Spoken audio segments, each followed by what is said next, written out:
ஆமாம், அது அப்படியே இயற்கையாக பதில் சொல்லுங்கள்.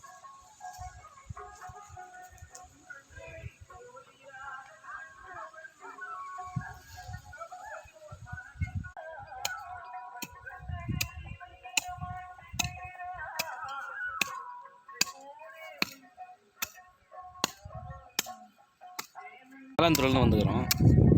இந்த பூ நட்டுருக்கீங்களே, உங்களுக்கு இது மகசூல் பரவாயில்லையா? இல்லை ஆடி மாதம் கொஞ்சம் விலை போகுதா, பரவாயில்லையா? இல்லை இதை சொல்லுங்களேன். இல்லைப்பா, விலை போகுது. நாங்களாம் கஷ்டப்படுறதுக்கு தான் பிறந்துருக்குறோம். என்ன விலை போகுதுங்க, அன்னன்னைக்கு கையை வச்சு தான் குடிக்கிறோம், சாப்பிட்றோம்.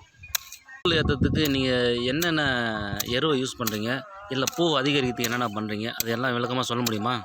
ஒன்றும் இல்லைப்பா, அந்த மாட்டு சாணி போய் பொறிக்காருவோம், ஏரிக்காய் அப்படி எங்கன்னா மாடு கீடு போனால் போட்டால் அது 5-6 பொறிக்காது. இயற்கையான முறையில் தான் பயிர் வைக்கிறோம்.